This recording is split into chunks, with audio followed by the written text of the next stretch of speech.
What's going on, guys? Welcome back to the channel. Today you will join me for pre-season for 2026. We have finally finished the 2025 season. That was a long season. Well, ups and downs, of course. We had two very good drivers, 24 points each for 24 races. So an average of point a race, which is not too bad. But of course, first podium during the season with Franco Colapinto in Austria. I'm hoping to replicate that in season 2 or just get some points and keep myself in the championship fight.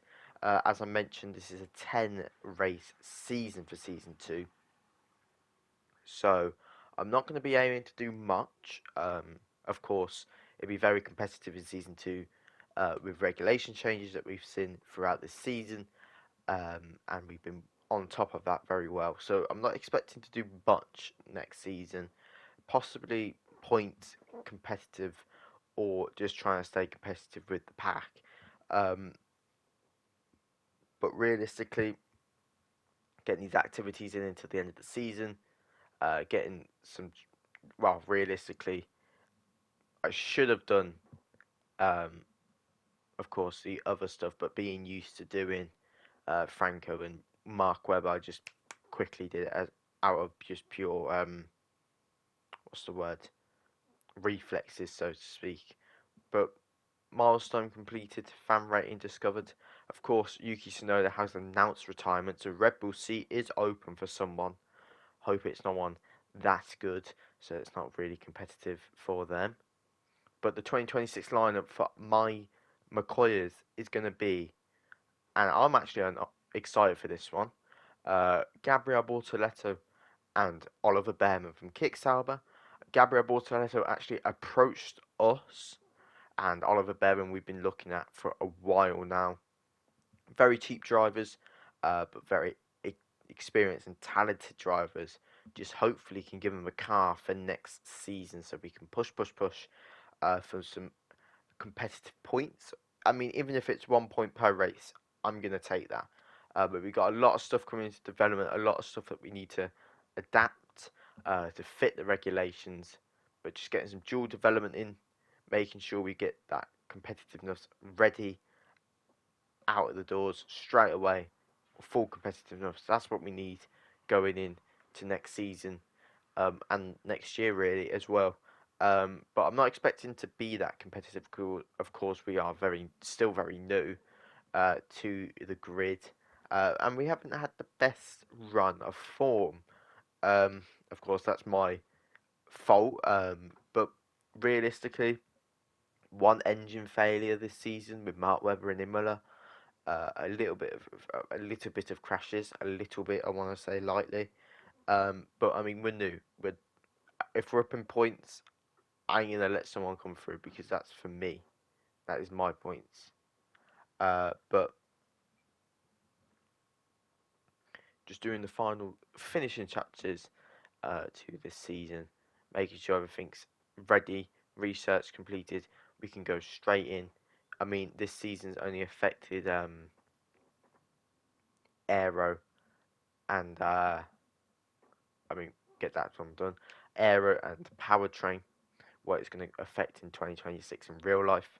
But an MG UK improved materials, just doing a single one, as we? I think we're,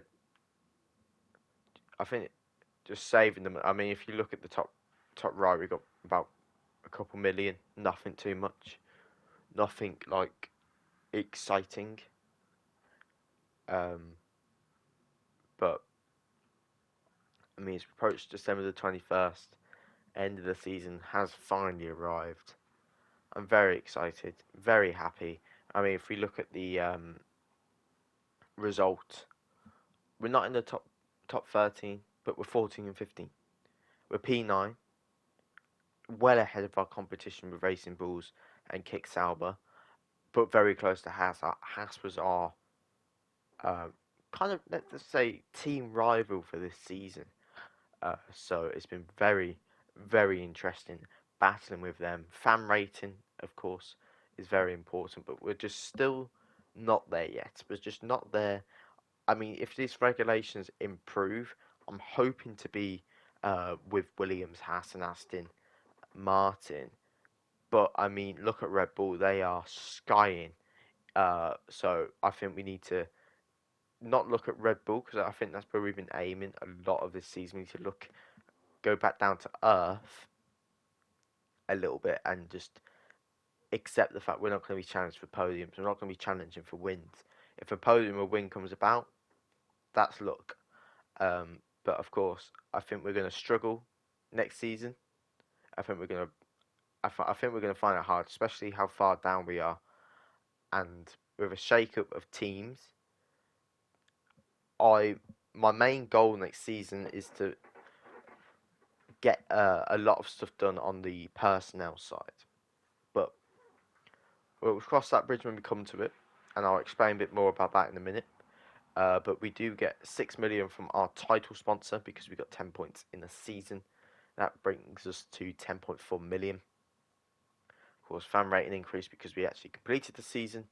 So we are nearly, well, 60% through fan rating free. Because we spent under the cost cap, we've done very well.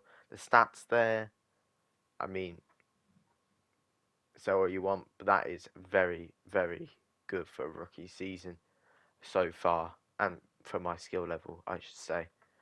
Um, but yeah, the 2026 calendar is upon us. Of course, we are doing 10 races, and I managed to find out you can actually customize your calendar.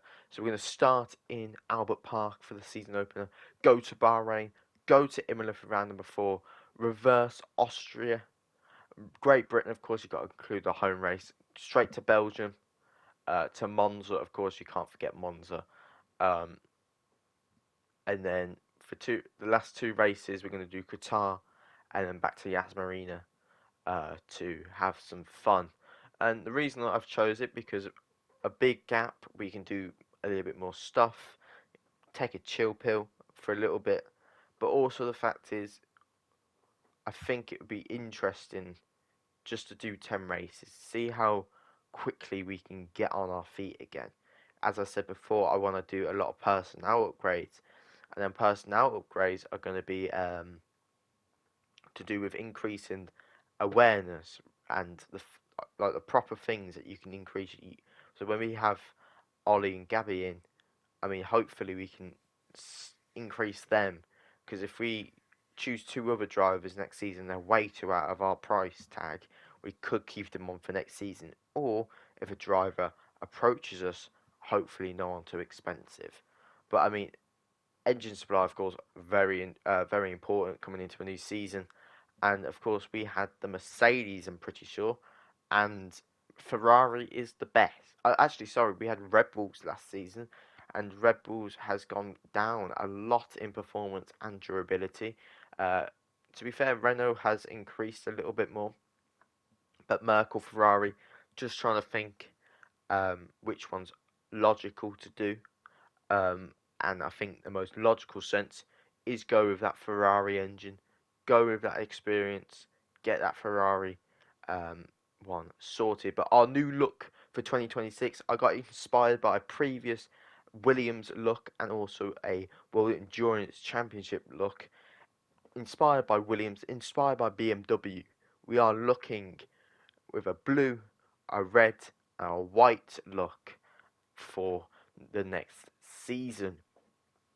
I plastered the car with tons of sponsorships. We're getting nearly 800k a week, which is going to be massive in terms of monthly base income. But the car looks amazing. The car looks sick. 800, 800, 816,000 per week is crazy for the secondary sponsors. But the car looks amazing. The car looks better than ever. I actually put a lot of effort into the where the title spot. Sorry, secondary sponsors should go. Um, but if we go into the decal editor, I've kind of positioned some of the sponsors where I mean it'd be interesting to see. But of course, with some of these sponsors, we need to increase our fan rating. To increase our fan rating, we can add more sponsors, and the body can actually look, the side pods, I should say, can actually look really really cool in the end goal. Um, But I mean, we're just chilling. The nose, I've hidden some of the sponsors on the nose because I mean the main color is on the nose, but I have added like they normally do in Formula One. And I've added some at the end of the nose, but to add a little bit more, we need more secondary sponsors and fan rating. Kind of did a mix and match on the sides with Venus on the left and right hand side of the front wing, and we've got Lippo Industries just sitting at the end, well, the front of the car, I should say. But lovely, sorry, I keep saying title sponsors. A lovely sponsor on the side of the wing, Slingshot on the rear ring, AF on the right and left of the rear ring on the side as well. I can't wait to plaster that, and I can't wait to plaster the inside of this as well. Avolo on the halo, mellow, and I can't even read that. I mean, to be fair, I was really impressed with the wing mirror choice. Really, really cool. But yeah, that is the car for this season. I am gonna have to change, and I'm obviously recording this. I've done a couple episodes already, but we do lose an upgrade, which is very annoying. But it is what it is. But dual development, we get that done. We get that done. Get these aerodynamics ready. Not using full dual development yet, because obviously it is quite costly. But I think we get that done. But yeah, the new look, I mean, looks amazing. I think one of the best. But as I said, I am gonna have to change it soon because it does cross with Haas. But I think I can't go with blue, or I have to change the blue slightly because obviously that matches with Williams and Alpine, and red it's Ferrari. So I'll have to we'll just have to plow through this season, and we'll just have to stick with it. But that's the way it is, and that's how it's gonna have to be. But yeah, I mean, haven't really got a lot to do, just collecting that money a little bit. Um, couldn't really think of much really to do. Well, I was just trying to keep myself fitted in. Um, but of course, keeping the customization, well, keeping the customization to itself, but also trying to think of upgrades to do because it's going to be quite hard. And you might realize as well, I haven't done any of the activities, and I will realize that way too late. Way too late because the thing didn't stop. The thing didn't stop. I clicked it several times to stop. It didn't stop.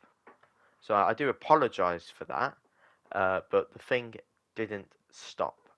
So I do apologise for that. But we crack on regardless. Uh, to be fair, I mean, that's not too bad. Haas have dropped off a lot.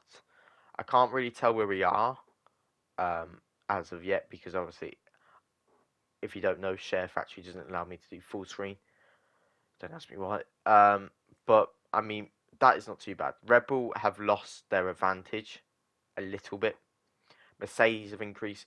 McLaren have increased. So realistically, the R&D chart sometimes goes off what drivers they have for 2026. So Kick Sauber normally just goes down, but Red Bull have gone down. I wonder if they've gone with a rookie, and who knows. Mercedes have increased. McLaren strong increase, but Ferrari dropped off again this season.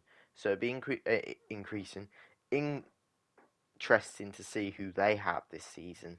And yet again, Williams, Aston, Alpine, all scattered all over the place, but tight together. I mean, Ferrari have come into the midfield. I mean, season two has looked like it's not really a midfield round.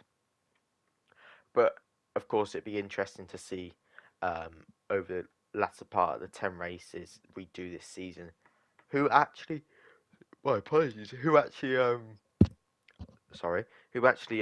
improves over this season.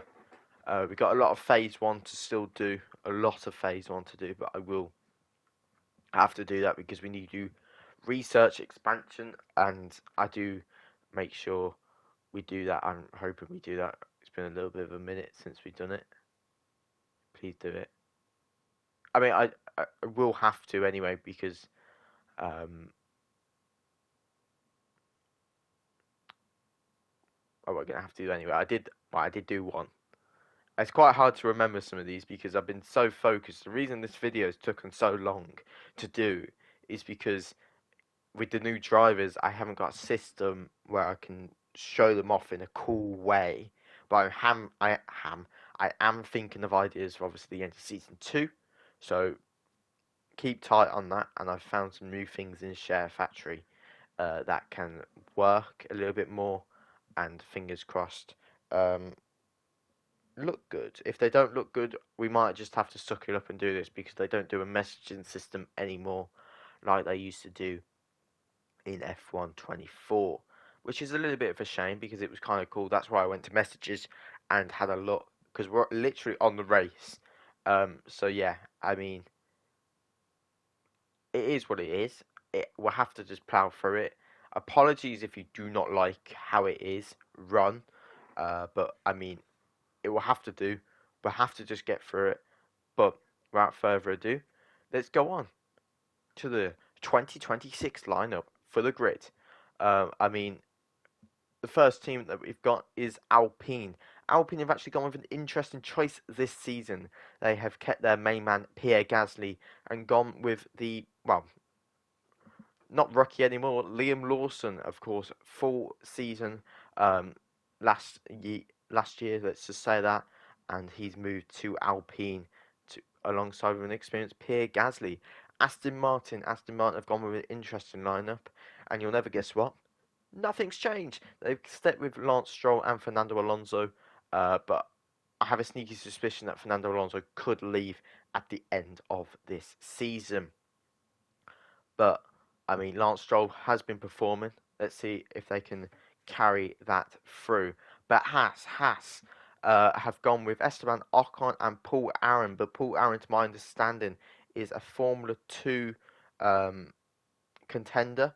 Of course, is a reserve driver for Alpine and now has a race it for Haas. While Kick Sauber have gone with stuck with their experienced guy Nico Hulkenberg and gone with Giuseppe Maria Martini. Martini is yet again in Formula 2 and he's part of the Red Bull Junior team as well. Welcome to Formula 1, my friend.